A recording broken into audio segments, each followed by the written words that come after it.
जी हाँ, तो कोरोना से सबसे ज्यादा प्रभावित होने वाला और सबसे अंतिम में इसके असर से उबरने वाला sector tourism sector. Tourism sector में कई सुधार नजर आ रहे हैं, लेकिन अभी भी कुछ चुनौतियां बाकी हैं। पेस नजर आ रहा है, प्री कोविड तक लेवल तक पहुंचने की बड़ी भरसक कोशिश इस सेक्टर ने की है। बड़ी मेहनत से इस सेक्टर के स्टेक होल्डर्स ने इसे प्री कोविड लेवल तक पहुंचाने की कोशिश की है। काफी मेहनत लगी, लेकिन अभी भी एक और पुश चाहिए गवर्नमेंट की ओर से, ये इंडस्ट्री का कहना है। इंडस्ट्री का दर्जा तो नहीं मिला, लेकिन हाँ, जब टूरिज्म की बात आती है तो इसके आगे टूरिज्म इंडस्ट्री अपने आप जुड़ जाता है, लेकिन कागजों में अभी इंडस्ट्री का दर्जा नहीं मिला। कुछ राज्यों ने कोशिश जरूर की, लेकिन सेंट्रल लेवल पर इंडस्ट्री का अगर दर्जा मिले तो इसके पूरे स्वरूप में अमूलचूल परिवर्तन आ सकता है। साफ तौर पर जो टूरिज्म सेक्टर से जुड़े हुए लोग हैं वो यही कहते हैं। इन तमाम चुनौतियों से निपटने के लिए टूरिज्म सेक्टर बजट से एक बार फिर बूस्टर की उम्मीद कर रहा है। इस बार सरकार का फोकस रिस्पॉन्सिबल और सस्टेनेबल टूरिज्म को बढ़ावा देने पर भी है। टूरिज्म सेक्टर की मौजूदा स्थिति देखें तो कोरोना के बाद सरकार की तरफ से कई रिफॉर्म सेक्टर के लिए लाए गए। सरकार की पॉलिसीज की वजह से देश में जनवरी से जुलाई 2022 के बीच फॉरेन टूरिज्म अराइवल्स की अगर हम बात करें तो उसमें 400% का इजाफा देखा गया। सिर्फ विदेशी यात्री ही नहीं, बल्कि डोमेस्टिक ट्रैवल में भी तेजी देखने को मिली। डोमेस्टिक पैसेंजर ट्रैफिक 24 दिसंबर 2022 को प्री कोविड लेवल पर पहुंच गया। इस दौरान 4,35,000 पैसेंजर्स ने यात्रा की। यही नहीं, भारत में 2022 के दौरान बिजनेस टूरिज्म से ज्यादा लेजर टूरिज्म यानी कि आम लोगों के घूमने फिरने को ज्यादा तवज्जो दी गई है। इसके अलावा भारत सरकार ने मेडिकल और वेलनेस टूरिज्म को भी बढ़ावा दिया है। टूरिज्म सेक्टर सही दिशा में जाता हुआ नजर आ रहा है। ऐसे में सरकार बजट में टूरिज्म सेक्टर और हॉस्पिटैलिटी इंडस्ट्री के लिए कई ऐलान कर सकती है, तो इससे और ज्यादा गति मिलेगी इस पूरे सेक्टर को। टूरिज्म सेक्टर ने भी बजट से कई उम्मीदें पाली हुई हैं। इसमें हॉस्पिटैलिटी सेक्टर इंडस्ट्री स्टेटस की मांग उठा रहा है। मौजूदा वक्त में कुछ ही राज्य इसे इंडस्ट्री का दर्जा देते हैं, जैसा हमने आपको बताया। ऐसे में सेक्टर की मांग है कि केंद्र सरकार इसे सेंट्रल लेवल पर देश में एक इंडस्ट्री की तरह इसे लागू करे। नवंबर में हुई प्री बजट में जो मीटिंग थी, उसमें federation of hotel and restaurant यानी कि FHRAI की तरफ से कई मांगे भी रखी गई। FHRAI ने मांग रखी कि टूरिज्म और हॉस्पिटैलिटी के लिए संविधान की समवर्ती सूची तैयार की जाए। इसके अलावा बजट से अतिरिक्त GST की भी मांग है। GST के मोर्चे पर होटल्स और रेस्टोरेंट को राहत देने की भी मांग हुई। सभी होटल कैटेगरी और रूम टैरिफ पर 12% GST का समान दर रखने की मांग उठाई गई है। इसके अलावा मिनिमम अल्टरनेट टैक्स में भी छूट देने की डिमांड की गई है। तो ये तो सेक्टर की मांगे हैं। इसके अलावा सरकार देश में मेडिकल टूरिज्म को बढ़ावा देने पर फोकस कर सकती है। कैसे इस पूरे सेक्टर को रिवाइव किया जाए, ग्रोथ का इंजन और 5 पिलर्स ऑफ ग्रोथ प्रधानमंत्री नरेंद्र मोदी ने जब कहा था तो हॉस्पिटैलिटी उनमें से एक था, और हॉस्पिटैलिटी का एक बहुत ही इंटीग्रल पार्ट टूरिज्म का है। लिहाजा आज चर्चा के लिए इस वक्त हमारे साथ बहुत ही खास मेहमान जुड़ चुके हैं। फिक्की डोमेस्टिक टूरिज्म कमेटी के को चेयरमैन और एबिक्स कैश ट्रैवल सर्विसेज के MD नवीन कुंदू साहब हमारे साथ जुड़ चुके हैं। नवीन जी, गुड इवनिंग, बहुत बहुत स्वागत है आपका। हमारे साथ जुड़ गई हैं travel agents association of India की प्रेसिडेंट ज्योति मयाल। ज्योति जी, बहुत बहुत स्वागत है आपका। और हमारे साथ वॉविडेज के CEO रघु चौधरी साहब भी हैं। चौधरी साहब, आपका भी बहुत बहुत स्वागत है हमारे इस शो पर। कुंदू साहब, चर्चा की शुरुआत आप ही से करना चाहूंगा। इस बार आपकी एक्सपेक्टेशंस क्या हैं? Pre Covid pre pandemic level पर बड़ी अच्छी तरीके से, बड़ी मेहनत से आप लोगों ने पहुंचाया इस सेक्टर को, लेकिन अभी भी सरकार से किस तरह के सपोर्ट की आप उम्मीद कर रहे हैं? देखिए, प्री पैंडेमिक से जो हम इस टूरिज्म सेक्टर को यहाँ तक पहुँचाए हैं हमने, वो सिर्फ travel and tourism and hospitality industry की अपनी मेहनत की वजह से पहुँचा है। हमें कोई ग्रांट या कोई बहुत बड़ा कोई सपोर्ट मिला नहीं कभी भी किसी गवर्नमेंट से, नंबर 1। अब बजट पे आते हैं। बजट पे मैं हमेशा ये कहूँगा कि सबसे पहले आप टूरिज्म को प्रायोरिटी सेक्टर घोषित कीजिए, कम से कम 2 साल के लिए। आप सबसे ज़्यादा आपको जो प्रायोरिटी सेक्टर के बाद इंडस्ट्री स्टेटस दीजिए, हॉस्पिटैलिटी को इंडस्ट्री स्टेटस दीजिए। आप SEIS जो आपके टूरिज्म इनकम है, जो आपकी फॉरेन एक्सचेंज इनकम आती है इंडिया में, आपने उसके ऊपर एसईसी का अनाउंसमेंट ही नहीं किया। आपने एसईसी को अपने ग्रांट तो कर दिया जो पिछला ड्यू था, लेकिन आपने करंट ईयर के लिए, अगले सालों के लिए एसएआईएस को आपने अभी तो घोषित किया नहीं है। जब एक्सपोर्ट इंडस्ट्री, जब कोई प्रोडक्ट इंडस्ट्री में जब एक्सपोर्ट जो हो रहा है, जब वहां एसएआईएस मिलता है, तो टूरिज्म भी तो फॉरेन एक्सचेंज लेके आ रहा है, उसके साथ इतना बड़ा सौतेला व्यवहार क्यों कर रहे हैं आप? आपको जितना आप, हमारी प्रॉब्लम इंडिया में है कि हम स्केल अप करने के लिए क्यों नहीं सोच रहे। आप सिर्फ 2000 करोड़ रुपए देते हैं टूरिज्म सेक्टर के लिए, जिसमें से कि 500 से 700 करोड़ रुपए का भी खर्च ही नहीं होता। टूरिज्म इंडस्ट्री आपके लिए 10% का जीडीपी ग्रोथ करती है, जीडीपी ग्रोथ में कंट्रीब्यूट करती है। आपके 5 करोड़ लोगों को रोजगार मिलता है, लार्जेस्ट एम्प्लॉयर है एक इंडस्ट्री। और फिर भी मुझे समझ नहीं आ रहा, आप लोग लगता है कि गवर्नमेंट को कि 2 मॉन्यूमेंट बना दिए, 4 ये चीज़ें कर दी तो उससे टूरिज्म थोड़ी आएगा। वो तो ठीक है, अपनी जगह पे इंफ्रास्ट्रक्चर क्रिएट करना और नए नए मॉन्यूमेंट्स बनाना इज वेलकम, अच्छा स्टेप है वो। लेकिन हमारे इंडिया में टूरिज्म के लिए लोगों को बुलावा करने के लिए आपको बहुत बड़े कदम उठाने पड़ेंगे, बहुत बहुत सपोर्ट देना पड़ेगा टूरिज्म इंडस्ट्री को। It's like, I will say it in English, we will have to take a risk to give this industry a chance. At the moment, I don't see government taking any risks. ना कोई taxation में कमी है, incoming GST, जो incoming जो लोग आते हैं उनके जीएसटी पे कोई कमी नहीं है। ठीक है। डोमेस्टिक टूरिज्म, अगर बड़ी कॉन्फ्रेंसेस हो, कॉन्फ्रेंस टूरिज्म एक बहुत बड़ा सपोर्ट सेंटर होता है एक टूरिज्म बिजनेस का, उसके लिए कॉर्पोरेट्स को जीएसटी रिटर्न दिया जाए। ऐसा कुछ हो नहीं रहा, तो मेरी एक्सपेक्टेशन इस बजट को लेके कोई बहुत बड़ी नहीं है।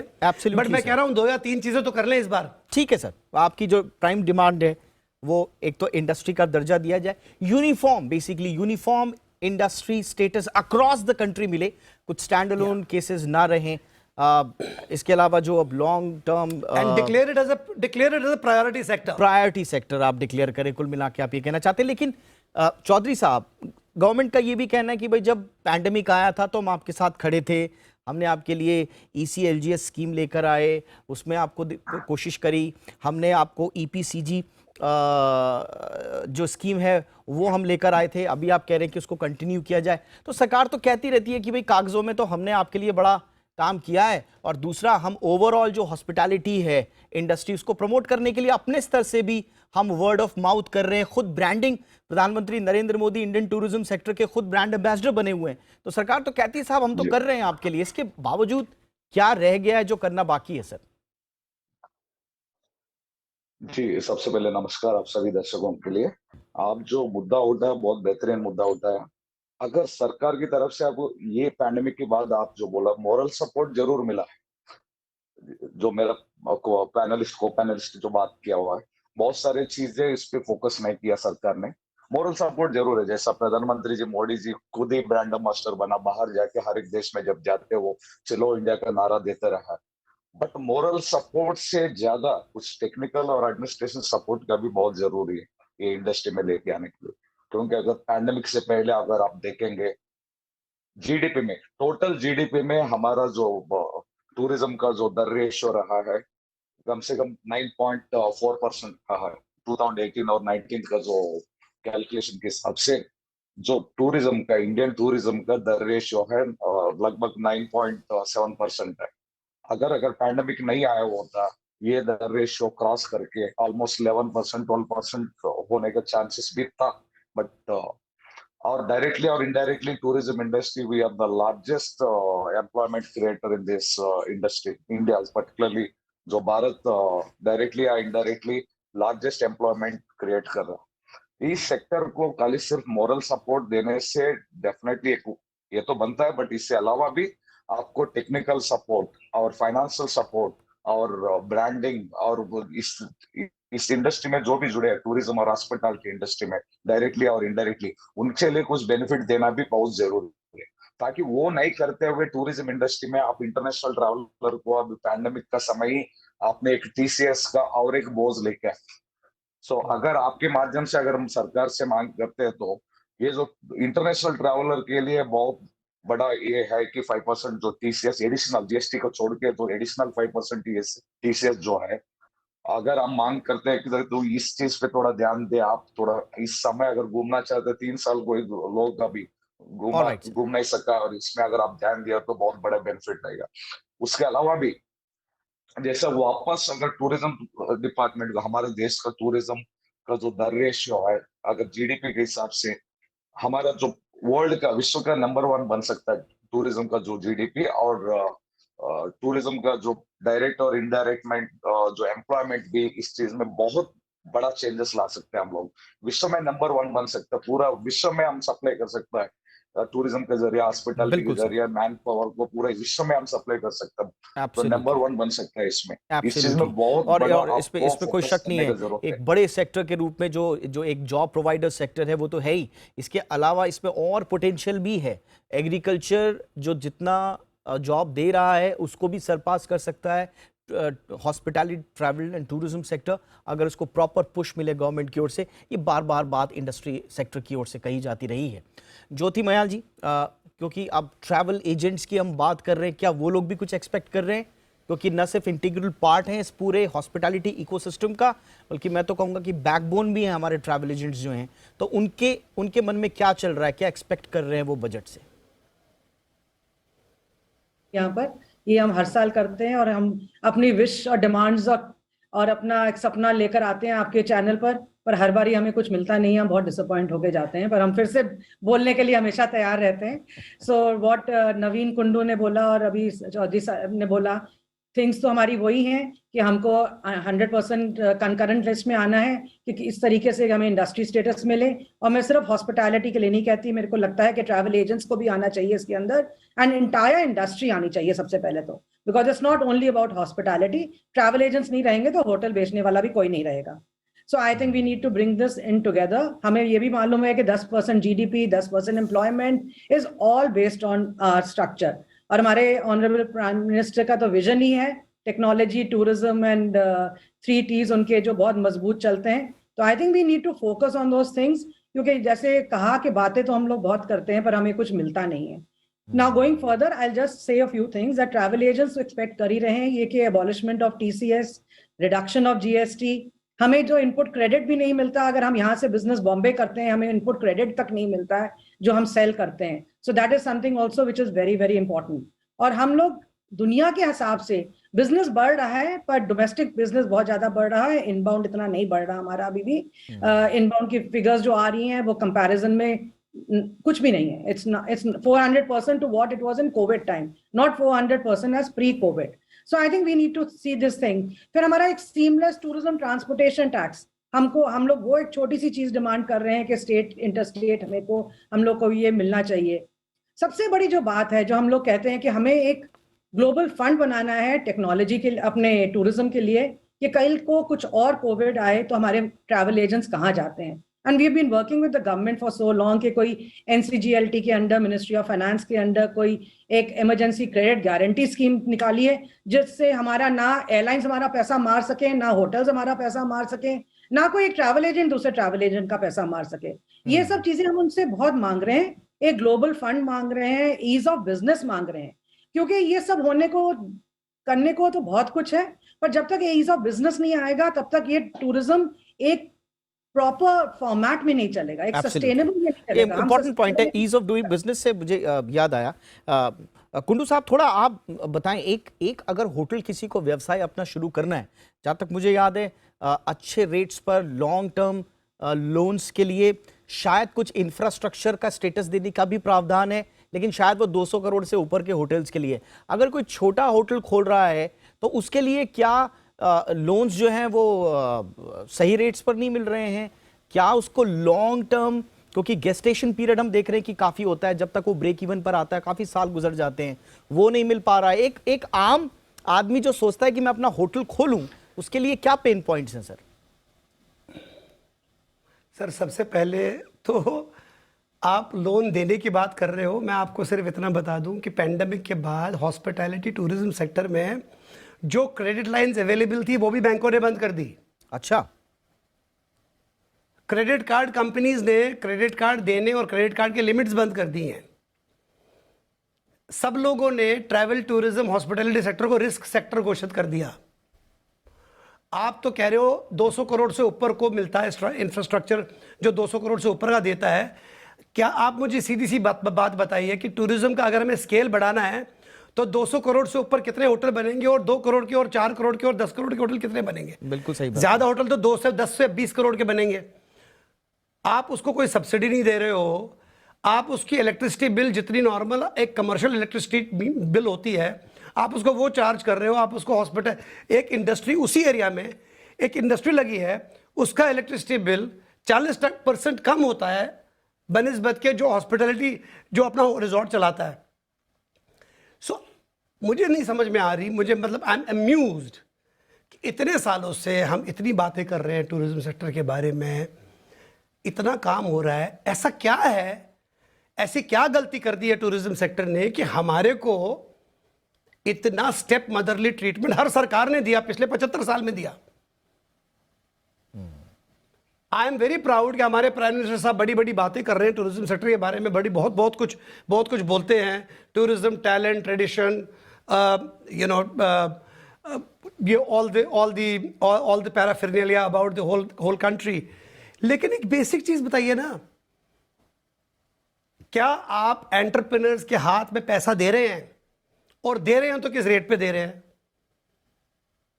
आप खुद बताइए मुझे कि 200 करोड़ से ऊपर के होटल बनेंगे ज्यादा कि 20 करोड़ के, 10 करोड़ के, 15 करोड़ के होटल ज्यादा बनेंगे? ठीक है, और तो ये स्केल कैसे आएगा टूरिज्म? बिल्कुल ये एक इंपॉर्टेंट बात आपने और कही। 200 करोड़ का जो होटल बनेगा, आप ये एक मिनट, 200 करोड़ का जो होटल बनेगा उसका टैरिफ क्या होगा? नहीं ठीक तो है, मैं आपकी बात समझ हमारी गया सर। कंट्री का जो यानी कि टोटल, बिल्कुल मेरा आपको मेरा सवाल पूछने का मतलब जो इंटेंशन था वो यही था, क्योंकि इंडस्ट्री की वॉइस रही है कि आप एक तो इंफ्रास्ट्रक्चर का स्टेटस लेके आइए, उसको थ्रेशोल्ड को थोड़ा सा कम कीजिए, 2-3 करोड़ के होटल्स भी उसके दायरे में लेके आइए, और दूसरा RBI infrastructure lending ROM criteria जो है उसके तहत इनको लेकर आइए, ताकि लॉन्ग टर्म लोन भी मिल सकें, अच्छे रेट्स पर जो है वो लोन्स मिल सकें। एक और चौधरी साहब, एक और बड़ा पेन पॉइंट है जो also 1 minute Deepak ji, setup a tourism and hospitality council. हर इंडस्ट्री का रेगुलेटर है, तो हमारी इंडस्ट्री का भी कोई एक रेगुलेटर होना चाहिए ना। ये इंपॉर्टेंट बात उठी है, मेरे ख्याल से पार्लियामेंट्री कमेटी ने भी ये बात उठाई है, ये इस पे भी शायद बात होगी। बिल्कुल, ये बहुत इंपॉर्टेंट है, एब्सोल्युटली, ये वेरी इंपॉर्टेंट पॉइंट यहाँ पे, कि यहाँ पर एक अलग से एक बॉडी तो होनी चाहिए। चौधरी साहब, एक और चीज़ है, हम देखते हैं कि इंटरनेशनली जो दूसरे देशों में जो हॉस्पिटैलिटी इंडस्ट्री को, टूरिज्म वालों को जो लोन दिया जाता है वो लॉन्ग टर्म लोन्स होते हैं, 15 से 25 साल या उससे ज़्यादा भी होते हैं। हमारे यहाँ हम देखते हैं कि जैसे मैंने पहले भी कहा कि गेस्टेशन पीरियड बहुत कम है, बड़ा है, सॉरी बड़ा है। आपको 3-4 साल तो जो है वो होटल बनाने में लग जाएंगे, फिर 3-4 साल स्टेबल करने में उसको लग जाएंगे, फिर जब कमाने की बारी आएगी तब तो बहुत है, लेकिन तब तक जो है वो पेमेंट्स वगैरह का झंझट आना शुरू हो जाता है। तो ये एक लॉन्ग टर्म लोन को लेकर आप कुछ एक्सपेक्ट कर रहे हैं कि कुछ नई पॉजिटिव अप्रोच लेकर सरकार आए? जी जरूर लाना चाहिए, क्योंकि अगर आप सबसे बड़ा हमारा टूरिज्म का जो जीडीपी में रेशो रहा है अभी तक, जो और आने वाला जो 10 साल में उसमें उभर के कम से कम 15 से नीचे नहीं रहेगा, ये हमारा अनुमान है। डेफिनेटली वो इंडिया में जो आने वाला टूरिज्म का जो रेशियो बढ़ेगा, उससे हम हमारा जो जीडीपी का टूरिज्म का रेशियो है कम से कम 15 से नीचे नहीं रहने वाला आने वाला 10 साल में। अगर इतना बड़ा इंडस्ट्री है, अगर 15% जीडीपी में आपका रेशियो रहेगा, और वर्ल्ड में, विश्व में सबसे ज्यादा आपको तो टूरिज्म डायरेक्टली और इनडायरेक्टली आपको मैन पावर जो दे रहा है, इस इंडस्ट्री को आपको एकदम मजबूत करना सरकार के पास बहुत बड़ा चुनौती भी है, और सरकार को ध्यान भी देना चाहिए। और खास करके जैसा प्रधानमंत्री जी नरेंद्र मोदी जी हमेशा कहते रहते हैं, हर एक देश में जाके तो चलो इंडिया नारा देते रहते हैं और टूरिज्म को बढ़ावा देने के लिए बातें करते रहते हैं। वो खुद ही ब्रांड एम्बेसडर रहा है प्रधानमंत्री, बट इनका नीचे जो डिपार्टमेंट में जो एडमिनिस्ट्रेशन का जो वो स्टेप्स वो नहीं रहा। जो मॉरल सपोर्ट प्रधानमंत्री जी दे रहे हैं, नहीं तो गवर्नमेंट का अपना टूरिज्म को लेके आती थी वो बवाए, नहीं तो चलो इंडिया जैसा नारा को लेके है, वो एक्चुअली ऑन एडमिनिस्ट्रेशन में नहीं रहा। उन चीजों में हर एक डिपार्टमेंट में, विजय निर्मला जी हो, चाहे वो किशन जी हो, टूरिज्म में जो एक्चुअली इंडस्ट्रीज में, उनको अभी जो बजट में खास करके ध्यान देना चाहिए। जनरली क्या होता है, आप सोचिए अगर 2022 में 18% बढ़ा के टूरिज्म का जो बजट में इनको 2400 करोड़ किया, वो अभी सो 2022 में सबसे ज्यादा टूरिज्म का बजट है 2400 करोड़ किया था। आप अनुमान लगा सकते हैं अभी पिछले बजट क्या रहा होगा टूरिज्म में, कितना नेग्लेक्ट किया रहेगा टूरिज्म इंडस्ट्री को। ठीक है सिर्फ सर। 2400 करोड़ सिर्फ बजट है सालाना। एब्सोल्युटली, इसमें यानी कि आप आप कह रहे हैं कि बजट एलोकेशन भी बढ़ाना होगा, एक डिफरेंट अप्रोच लेकर आना आपको पड़ेगा, क्योंकि जैसा आपने कहा कि न सिर्फ ग्रोथ का एक बहुत बड़ा इंजन है हमारा हॉस्पिटैलिटी, ट्रैवल, टूरिज्म सेक्टर, बल्कि जॉब प्रोवाइडिंग सेक्टर भी है, बहुत ही इंपॉर्टेंट है, इसको किसी भी हाल में इग्नोर नहीं किया जा सकता। ज्योति जी, एक बार फिर से अगर मैं जो ट्रैवल एजेंट्स का जो पूरा इकोसिस्टम है हमारे देश में, उस पर आना चाहूँगा। सरकार कहती रही है, मैं सिर्फ केंद्र सरकार की बात नहीं कर रहा हूँ, हम किसी भी राज्य सरकार से बात करते हैं, साहब आपके यहाँ टूरिज्म में आप क्या कर रहे हैं, तो वो कहते हैं साहब हमने तो माइक्रो लेवल पे काम शुरू कर दिया है, हमने तो विलेज टूरिज्म को बढ़ावा देना शुरू कर दिया है, हम तो होम स्टेज के लिए जो है सब्सिडीज दे रहे हैं, उनके लिए ईज ऑफ डूइंग बिजनेस का पूरा प्लान लेकर आ रहे हैं, माइक्रो डेस्टिनेशंस, नए नए डेस्टिनेशंस निकाल रहे हैं। तो ऐसा लगता है कि बड़ी गुडी सी पिक्चर है। आप कहीं पे भी जाइए किसी पुराने शहर में, तो वो एक डिफरेंट जो है नया टूरिज्म स्पॉट में तब्दील होता हुआ नजर आता है, या ऐसा लगता है कि उसमें पोटेंशियल है। तो ऐसा तो लगता है हमें। तो उसके बावजूद क्या आप चाहते हैं कि कुछ और out of the box approach आए, या ये सब काफी होगा? नहीं, आई थिंक इंडिया में इतना कुछ है करने को और देखने को और दिखाने को कि हमारा जो प्लेटफॉर्म है ये बहुत बड़ा है। पर जो हम लोग करना चाहते हैं, एक तो हर स्टेट एक दूसरे स्टेट को कॉपी करती है और वही चीजें लाने की कोशिश करती है, यूनिकनेस नहीं लाती है। सो इट इज लाइक कि यूनिकनेस तो उसमें आती नहीं। और दूसरा जो हमारा रेड टेपिज्म है अभी भी स्टेट्स में और हमारे वो बहुत ज्यादा है कि जो वो उनको लगता है कि जो ठीक है उसी के तरफ आगे चलते हैं। They need to have more interaction with all private stakeholders because I think that is very important. Tourism ministry को गवर्नमेंट के साथ बहुत ज्यादा मिलजुल के चलना पड़ेगा।